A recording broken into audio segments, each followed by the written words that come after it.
On se retrouve un petit peu plus tard que ce que j'avais envisagé. C'est pas grave, c'est la vie. Un jour, je vous ferai une petite vidéo sur la relation extrêmement conflictuelle qu'il y a entre ma créativité et ma productivité. Toujours est-il qu'on est là aujourd'hui. Et je vais vous présenter une petite vidéo qui, en fait, ne ressemble pas vraiment à ce que j'avais écrit initialement. Je me suis posé pas mal de questions par rapport à ce qui se passe en ce moment dans le monde, finalement, comme beaucoup d'entre nous, je pense.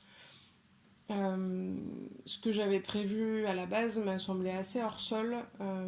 Donc j'ai réimaginé cette vidéo, j'ai réfléchi à ce que j'avais envie de faire passer comme message ou de ce que j'avais envie de vous faire ressentir. Et mon chat est en train de manger mes cheveux.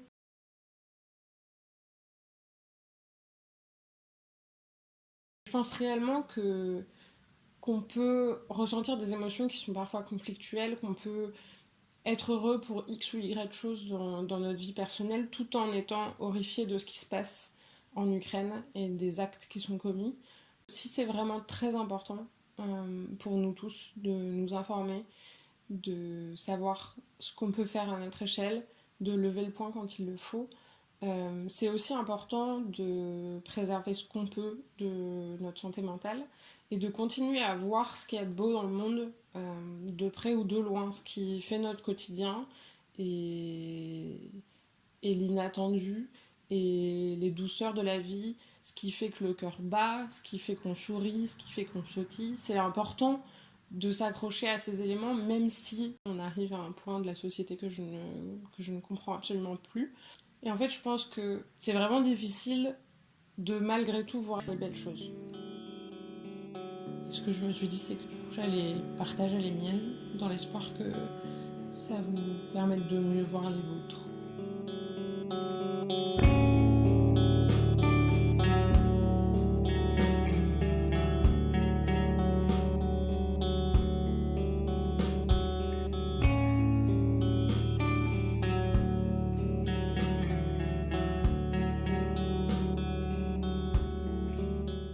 C'est les choses qui font mon bonheur au quotidien.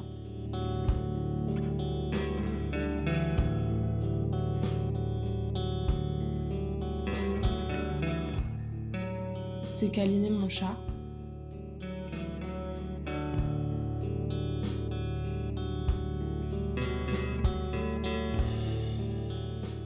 C'est ma famille de sang et de cœur.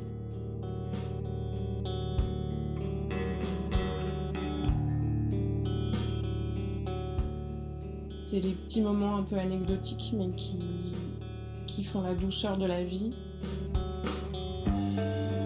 Et les moments un petit peu plus inattendus qui donnent un sourire et qui font sautiller sur place parce qu'on est trop content.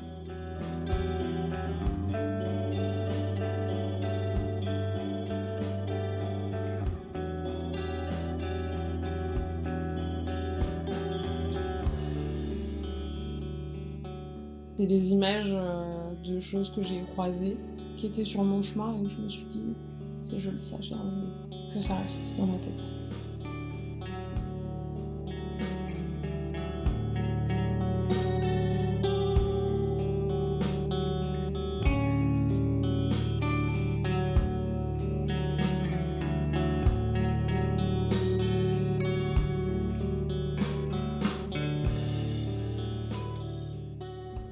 Il y a toujours de douces choses auxquelles se raccrocher.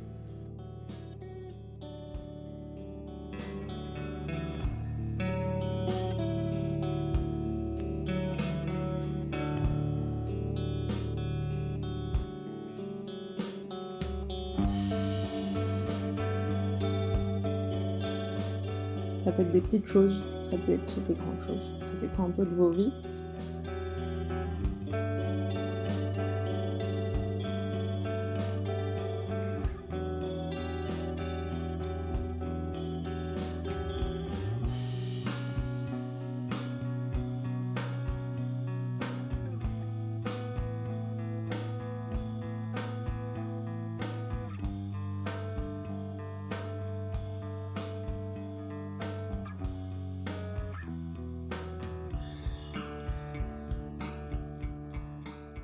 Donc finalement, cette vidéo, c'est un moment pour s'arrêter sur les jolies choses. sur les choses qui font du bien malgré tout.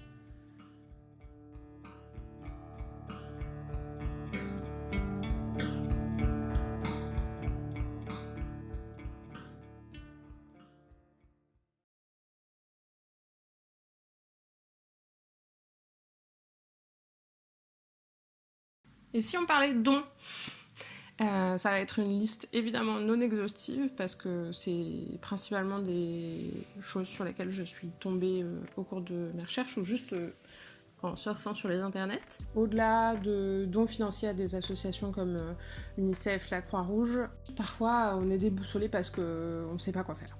Donc je me suis dit que j'allais vous parler de quelques options. En premier lieu, je vais vous parler du collectif Hit the Road. C'est 2 gars qui font du parcours, de l'escalade et de l'exploration urbaine. Si vous me connaissez personnellement, et je sais pas ce que vous feriez là sinon, vous savez à quel point je suis fan de leur travail. Ils ont un compte Tipeee et ils ont décidé ce mois-ci de reverser l'intégralité de leurs gains à une association qui viendra en aide sur le terrain en Ukraine. En contrepartie, vous aurez accès à toutes leurs photos du mois et spécifiquement ce mois-ci, toutes leurs photos prises en Ukraine au cours de ces dernières années. Sinon, ce mois-ci, l'arrondi, c'est la Croix-Rouge, donc si vous payez par carte, c'est facile. Il suffit d'appuyer sur le petit bouton vert avant de régler. Je vous invite à le faire. J'ai vu aussi que Zalando avait lancé une collecte de fonds qu'ils vont doubler à la fin de la collecte. Donc l'objectif c'est 500 000 euros. Et une fois que l'objectif sera atteint, eux compléteront avec leurs propres 500 000 euros.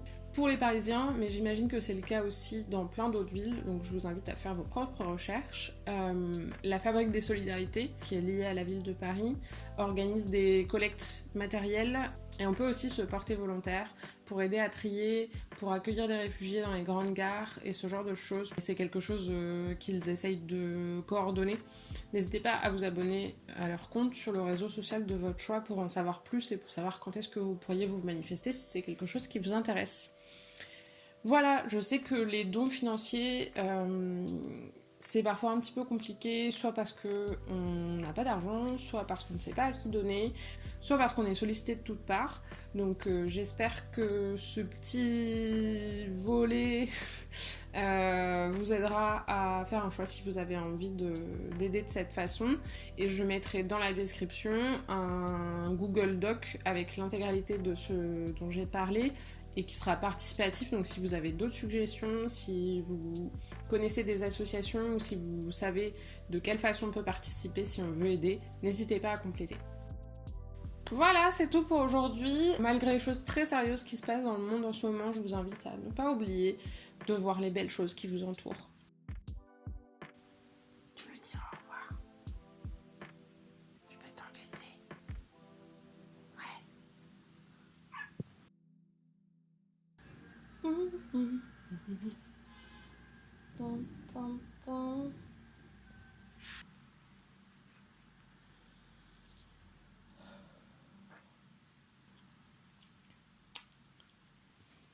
Bonjour, je suis au lit.